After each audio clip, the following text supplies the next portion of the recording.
అమ్మ భక్తులందరికీ నమస్కారం అండి. అమ్మదేవులందరూ బాగుండాలని మనస్ఫూర్తిగా కోరుకుంటూ ఈ వీడియో స్టార్ట్ చేస్తున్నాను. ఈరోజు చైత్ర మాసపు మంగళవారం, పైగా కుమారస్వామికి అంటే సుబ్రహ్మణ్య స్వామికి ఎంతో విశేషమైనటువంటి ఈ రోజున సుబ్రహ్మణ్య స్వామి యొక్క కళ్యాణం కథ గురించి విందాం. ఈ కథను భక్తి శ్రద్ధలతో ఎవరైతే వింటారో వారందరికీ కూడా కుజదోషాలు ఉన్న వాళ్ళందరికీ కుజదోషం తొలగిపోయి పెళ్లి కాని వారికి పెళ్లిళ్ళు జరుగుతాయి, సంతానం లేని వారికి సంతానం కలుగుతుంది. ఇక ఈ కథ తారకాసుర సంహారం జరిగిన తరువాత ఒకరోజు శ్రీ మహావిష్ణువు బ్రహ్మాది దేవతలో పరివేష్టుడై ఉండగా కుమారస్వామి ఆ సభలోకి ప్రవేశించాడు. ఆయన అందానికి దేవతలందరూ కూడా ఇష్టేష్టులైన వారు. మహావిష్ణువు సైతం నోట మాట రాక తదేక దృష్టితో స్కందుడిని వీక్షంగా ఆనందంతో ఆయన కళ్ళ నుండి 2 బాష్పాలు నేల కొరిగి అవి అతిలోక సుందరి మునులుగా మారాయి. విష్ణుమూర్తి వారికి అమృతవలే సుందరవలే అని నామకరణం చేశాడు. వారు సైతాంధుడి అందానికి చకితులై విష్ణువు తండ్రి ఆ దివ్య పురుషుని మాకు భర్తగా వసగమని ప్రార్థించారు. ఆయన మందహాసంతో పుత్రికులారా, స్కందుడి ఉద్భవించిన శరవణ తటాకం పక్కన ఆయన కొరకై తప్పించండి, మీ కోరికలు జరగగలవు అని సెలవీయగా వారు ఆయన సూచన ప్రకారం తపస్సు ప్రారంభించారు. వారి తపస్సుకు మెచ్చి కుమారస్వామి ప్రత్యక్షమై, బాలమనులారా, మీ కోరిక సమాజమైనదే, దానిని వెంటనే తీర్చలేను అంటూ అమృతవలె వైపు తిరిగి, నీవు దేవేంద్రుడివి కుమార్తెగా ఉన్న కాలంలో నిన్ను నేను చేపట్టగలను అని చెప్పి సుందరవల్లితో, నీవు భూలోకంలో శివమణి కుమార్తెగా ఉన్నప్పుడు నిన్ను వర్ధిస్తాను అని అనుగ్రహించి అక్కడ నుండి అదృశ్యమయ్యాడు. ఆ వరానుసారంగా మరో జన్మలో అరిష్టనేమి అనబడి ఒక ప్రజాపతి కుమార్తెగా దేవసేన జన్మించింది. ఈమెకు దైత్యసేన అనే ఒక చెల్లెలు ఉంది. ఒక రోజున దేవసేన తన చెల్లులైన దైత్యాదసేనతో కలిసి ఆడుకుంటూ ఉంది. ఆ సమయంలో అక్కడికి ఒక రాక్షసుడు వచ్చి దేవసేనను భయపెట్టి ఎత్తుకుపోయి ప్రయత్నం చేశాడు. ఆవిడ బిగ్గరగా కేకలు పెట్టింది. ఆ సమయంలో ఇంద్రుడు ఐరావతం మీద వెళ్తున్నాడు. ఆయన వెంటనే తన వజ్రాయుధంతో ఆ రాక్షసుని సంహరించి, ఈ దేవసేనని నా కుమార్తెగా ఇవాళ నుంచి పెంచుకుంటాను, దైత్యసేనని నీ దగ్గర ఉంచుకో, దేవసేన నా దగ్గర పెరుగుతుంది అని అరిష్టనేమికి చెప్పి ఆమెను తీసుకొని వెళ్ళడానికి సంసిద్ధమై, నీకేం వరం కావాలో కోరుకో అని ఇంద్రుడు దేవసేనను అడిగాడు. ఆమె, దేవేంద్ర, మా తండ్రి నా చిన్నతనం నుండి మాకు మహా పరక్రమవంతుడు, కీర్తి ప్రతిష్టలు గలవాడు, భర్తగా రాగలడని చెప్పాడు. ఆ మాట మీరు నిజం చేయండి. దేవతలకు రాక్షసులకు గైలవ సఖ్యం కానివాడు, భయంకరమైన రాక్షసులను సంహరించేవాడు, ముల్లోకాల్ని రక్షించేవాడు, నీకు ఇష్టమైన వాడిని నాకు భర్తగా ప్రసాదించు అని కోరింది. ఆమె మాటలు విని దేవేంద్రుడు, ఈరోజు అమావాస్య, సూర్యచంద్రులు ఏకరాశిలో ఉంటారు, ఇది సూర్యోదయం, రౌద్రముహూర్తం, అగ్నిమునులు అర్పించిన హవిస్సులను తీసుకొని సూర్యమండలంలో ప్రకాశిస్తూ ఉంటాడు కనుక సూర్యుడు చంద్రుడు అగ్ని తేజములతో జన్మించినవాడు ఈమెకు భర్త కాగలడు అని కోరాడు. బ్రహ్మదేవుడు, దేవేంద్ర, ఈ కన్యకు గొప్ప వీరుడు భర్త కాగలడు, అతడు దేవసేనకు సేనాధిపతి కాగలడు, నీ కష్టములు తీర్చగలడు అన్నాడు. ఆ మాటలను ఆలకించిన దేవసేన ఆనందంతో ఆ మహాపురుషునికై నిరీక్షించసాగింది. తమ సమస్యలన్నీ తొందరలో తొలగిపోతాయనే ఆనందంతో ఐరావతాన్ని అధిరోహించిన ఇంద్రుడు ఆమెను తన ఐరావతం పైకి ఎక్కించాడు. అప్పటి నుండి ఆమెను వస్తున్న విషయం గ్రహించి ఆమెను దేవసేనగా కీర్తించారు. పిమ్మట ఆమె పేరు పర్వతానికి తపస్సు చేయడానికి మరలింది. ఇక దేవసేనను షష్ఠీదేవిగా కొలుస్తారు. ఈ విషయం దేవి భాగవతంలో స్పష్టంగా చెప్పబడింది. ఈవిడ సంతానానికి అధిష్టాన దేవత ఆదిశేషుని అంశంతో సుందరవలి శివముని అనే మహర్షికి అయోనిజై ప్రభావించగా ఆయన ఆ శిశువుని శాకాముని బిల్లు దొర నంబిరాజుకు అప్పగించగా అతను ఎంతో సంతోషముతో ఆమెను పెంచసాగాడు.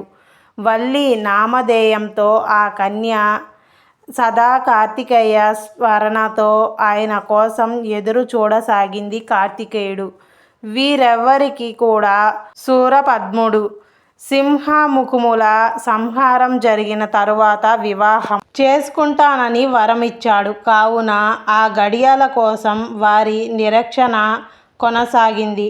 సూర్యుడు మరియు పద్ముడు అనేవారు తారకుని సహోదరులు. వారు మహేశ్వరుని మెప్పించి ఒక శరీర రూపులై ఉండేటట్లు వరం పొందుతారు.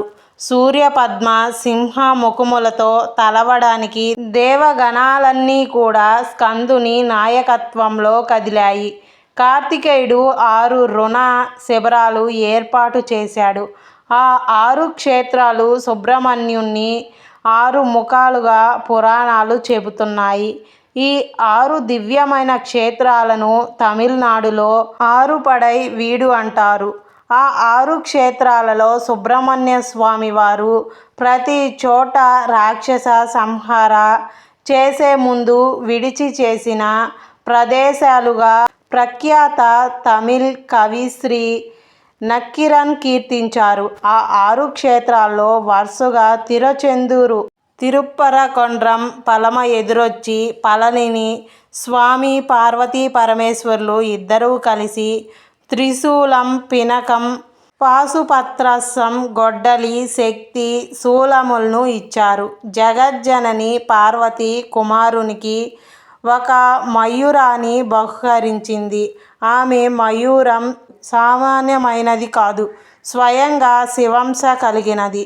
పూర్వం ఒకప్పుడు జలప్రళయం సంభవించింది. ఆ విలయం నుండి సృష్టిని రక్షించడానికి స్వయంగా పరమేశ్వరుడు మయూరాకృతిని ధరించాడు. మెరుస్తున్న సువర్ణమయమైన ఈకలతో, నీలివర్ణపు మెడతో, ప్రకాశవంతమైన చిన్న కళ్ళతో ఉన్నటువంటి ఆ మయూరం పెద్ద శబ్దం చేస్తూ వినువీధిలో విహరిస్తూ ఉంటే ఆ ప్రచండ వేగానికి భూమి మీద సముద్రాలన్నీ కూడా అల్లకల్లోలమయ్యాయి. దానితో సముద్రుడు మయూరం దగ్గరకు వచ్చి, మయూరమా, నీ భీకర ధ్వనిని ఉపసరించు.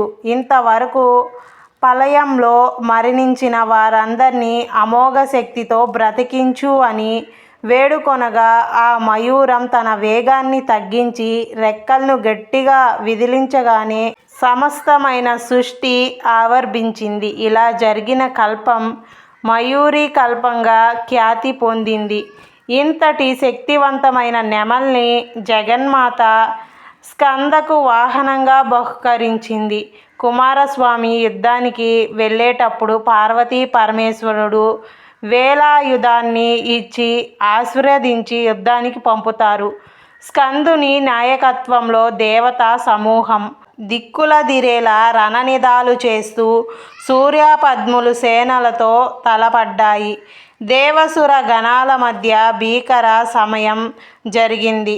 షణ్ముఖుల శస్త్రాల ధాటికి రాక్షస సేన వెలవెలలాడింది. ఎటు చూసినా రక్తపు టేరులు, పినుగులు కుప్పలు కుప్పలుగా పడి ఉన్నాయి. తెగిన మొండాలతో రణరంగం భయంకరంగా మారింది. ఆ యుద్ధం క్షతగాత్రులైన దేవతలకు శివుడు వైద్యానిగా తైలం అందిస్తూ సహాయ సహకారాల్ని అందిస్తుంది. పార్వతీదేవి సూర్యపద్ముడు శాంభవి విద్యతో దేవతలకు చిరాకు పరిచాడు. స్కందుడు దానికి దీటుగా ఆ మాయలన్నిటినీ కూడా ఛేదించాడు. కుమారస్వామి 6 రోజుల పాటు యుద్ధం చేశాడు. ఆ యుద్ధం కార్తీక మాస శుక్లపాడ్యమి రోజున మొదలైంది. యుద్ధంలో 6వ రోజు సూర్యపద్ముడు పక్షి రూపాన్ని ధరించి తలపడ్డాయి. మహావిష్ణువు సూచనతో స్కందుడు శూలాయుధం ప్రయోగించి ఆ పక్షిని రెండుగా ఖండించగా ఒకటి నెమలిగా రెండవది కోడిపుంజుగా మారి స్వామిని శరణు వేడాడు. స్వామిని కరుణించి నెమలిని వాహనంగా కోడిని ధ్వజంగా చేసుకున్నాడు. ఆ రోజు శూర సంహారంగా స్కంద షష్ఠిగా వేడుకగా జరుపుకుంటారు. కార్తీక మాసంలో శుక్లపక్ష షష్ఠినే శూర సంహారం పేరుతో 6 రోజులు ఉత్సాహంగా జరుపుకుంటారు. యుద్ధం జరిగిన అనంతరం సూర్యపద్ములు ఆక్రమించిన అమర సింహాసాన్ని తిరిగి దేవేంద్రుడికి అప్పగించిన త్రిలోకాధిపత్యం కట్టబెట్టారు. అనంతరం కార్తికేయుడు తిరుప్పకుండ్రం ప్రదేశంలో విక్రమించగా మహేంద్రుడు దేవసేనను అక్కడికి తీసుకొని వచ్చి, కుమారా, ఈ కన్యను బ్రహ్మదేవుడు నీ కొరకై సృష్టించాడు. ఈమెను చేపట్టవలసిందిగా ప్రార్థించగా కుమారస్వామి అందుకు అంగీకరించి దేవసేనను వివాహమాడాడు. అమర వైభవంతో దేవగణాలన్నీ వారి వివాహాన్ని జరిపాయి. రంగరంగ వైభవంతో దేవసేన సుబ్రహ్మణ్యులు వివాహం జరిగింది. అల్లునికి కానుగ్గా ఐరావత సమేతంగా అమూల్య వస్తువులకు ఇంద్రుడు బహుకరించాడు. మహావిష్ణువు తన మేనల్లుడు అల్లుడికి అపూర్వ యశస్సును ప్రసాదించాడు. సుబ్రహ్మణ్యుడు శ్రీ మహావిష్ణువు చెల్లెలైన పార్వతీదేవి కుమారుడు కాబట్టి శ్రీ మహావిష్ణువుకు మేనల్లుడు అవుతాడు. కాబట్టి మురగన్ అంటే అల్లుడు, మేల్ మురగన్ అని ప్రఖ్యాతి. పూర్వ జన్మలో వల్లి మరియు దేవసేన విష్ణువు కుమార్తెలై అందుకే మహావిష్ణువు సుబ్రహ్మణ్యుడికి మామ అవుతాడు. ఆయన శివునికి పుత్రుడు, విష్ణువుకు అల్లుడు. అందుకే సుబ్రహ్మణ్యుణ్ణి మరుగనే అని కూడా అంటారు. మహేశ్వరుడు కుమారస్వామిని కుజగ్రహానికి అతి దేవతగా చేశాడు. లోకమాత తన అపూర్వ శక్తులను కుమారునికి ప్రసాదించి దేవసేనను సంతానాది దేవత చేసింది. ముల్లోకాలు ఆ కళ్యాణ వైభాగాలతో తరించారు. ఈ దేవి కథ చాలా మహిమ గల్లది. షష్ఠీదేవి ఉపాఖ్యానం. ఈ దేవత చాలా మహిమ గలది. ప్రకృతి దేవి యొక్క షష్ఠాంశ వల్ల అవతరించింది కనుక ఆమెకు షష్ఠీదేవి అని పేరు వచ్చింది. ఈ దేవి పేరు దేవసేన. ఈమె కుమారస్వామికి ప్రియురాలు, శిశువు రక్షకి. బాలరిష్టుముల నుంచి శిశువులకు కాపాడుతుంది. శిశువులు పక్కనే ఉండి వారి ఆయువును అభివృద్ధి చేస్తుంది. శిశువుల పాలిట ఈ దేవి దివ్యమాత. ఈమెకు సంబంధించిన కథ రాసిన, వినిన, చదివిన సుఖ సంపదలు, పుత్ర పాత అభివృద్ధి కలుగుతుంది. ముఖ్యంగా గర్భంతో ఉన్నవాళ్ళు తప్పకుండా రోజు చదవవలసిన మహామంత్రం స్తోత్రం కథ ఇది. స్వయంభున మనువు కొడుకు ప్రియావతుడు సార్థిక నామధేయుడు సంసార సంబంధం బంధ కారణమని పెళ్లి మాని తపస్సు చేస్తూ ఉంటాడు. బ్రహ్మ వచ్చి సంసార సక్రమంగా చేసి పుత్రుని కని వానికి రాజ్యం అప్పగించి తపస్సు చేయడం రాజధర్మం అని చెప్పగానే ప్రియవతుడు మాలతి అని క్షత్రియ కన్యను పరిణమాడి దాంపత్య జీవితాన్ని సుఖ సంతోషాలతో అనుభవిస్తూ వచ్చాడు. ఎంత కాలమైనా కూడా సంతతి కలగలేదు. కశ్యప మహాముని ప్రోత్సాహంతో పుత్రకామేష్టి యోగం చేశాడు. తత్ఫలితంగా రాజపత్ని గర్భవతి అయింది. ఆ గర్భం చాలా దుర్భరంగా ఎంతో కాలం మోసి చివరకు ఒక మృత శిశువును కన్నది. కన్న తల్లి కడుపు బాధ చెప్పశక్యం కాదు. ఏడ్చి ఏడ్చి సొమ్మసిల్లి పడిపోతుంది. ప్రియవతుడు లోపల కృంగి కొంతసేపటికి తేరుకొని రాత్రి గుండెతో శిశువును భుజాన వేసుకొని శ్మశానానికి వెళ్ళి అక్కడ కింద పెట్టి దైవాన్ని నిందిస్తూ కూర్చున్నాడు. అంతులో అక్కడికి ఒక దివ్య విమానంలో ఒక దేవత వచ్చింది. ఆ దేవత ప్రియవర్తుడు అభివాదం చేసి, అమ్మా మీరు ఎవరు, మీ తల్లిదండ్రులు ఎవరు, ఎందుకు ఇక్కడికి దయచేశారు అని సవినయంగా అడిగాడు. రాజా, నేను ప్రకృతి షష్టాంశ వల్ల బ్రహ్మ మానస సృష్టిగా అవతరించాను. స్కందుని పత్ని, నా పేరు దేవసాన, షష్ఠీదేవి అని నన్ను పిలుస్తారు అన్నది. ప్రియవ్రతుడి ప్రార్థనతో కరుణించి పిల్లవాడిని బ్రతికించి తిరిగి ప్రియావతుడిగా ఇస్తూ, నీ పేరు సువృత్తుడు, ఆ ప్రియమైన బల పరక్రమాలతో ఈ భూమిని ఏకక్షత్రంగా పాలిస్తాడు, 100 యజ్ఞాలు చేస్తాడు అని అన్నది. వేదం చెప్పిన తీరగా నన్ను నీ జంట ఆరాధిస్తాను, నీ ప్రజల చేత కూడా ఆరాధింపజేస్తాను ఉండు, నీకు అంతా మంచి జరుగుతుందని దీవించి అంతర్ధానమయ్యింది. ప్రియవ్రతుడు యొక్క కథ చెప్పి తన భార్యతో కలిసి వేదోక్త విధంగా ఆ దేవిని ఆరాధించి ప్రజల చేత కూడా షష్ఠీదేవి యొక్క పూజలు చేయించాడు. పరుటింట 6వ నాడు షష్ఠీ పూజ చేస్తే పురిటి తల్లికి పుట్టిన శిశువుకు క్షేమం. అలాగే పురిటి శుద్ధి నాడు కూడా చేయించడం కూడా చాలా మంచిది. అన్నప్రాసన సమయంలో కూడా చేయడం వలన పురిటి దోషాలు, బాలరిష్ట దోషములు తొలగి శిశువు పూర్ణాయుష్కుడు అవుతాడు. సంతానం లేని వారు కొడుకును కోరి షష్ఠీదేవిని పూజించి ఈ స్తోత్రాలతో శ్రద్ధ భక్తులతో పఠిస్తూ ఉంటే శుభలక్ష్మణ లక్ష్మితుడు దీర్ఘాయుష్మంతుడు అయిన కొడుకు జన్మిస్తాడు. బాల బాలికలు భయపడి ఏడుస్తూ ఉన్నప్పుడు పురిటి ఇంట ఈ స్తోత్రం పఠిస్తే అన్ని బాధలు పోయి పిల్లలు సుఖంగా సురక్షితంగా ఉంటారు. షష్ఠీదేవి అనుగ్రహం వలన అన్ని రకములైన బాలగ్రహ పీడలు తొలగిపోతాయి. ఇది షష్ఠీదేవి కథ. ఈ కథలన్నీ మీకు నచ్చినట్లయితే లైక్ చేసి సబ్స్క్రైబ్ చేయండి, మరొకరికి షేర్ చేయండి. మరొక కథతో మీ ముందుంటాను. Bye friends.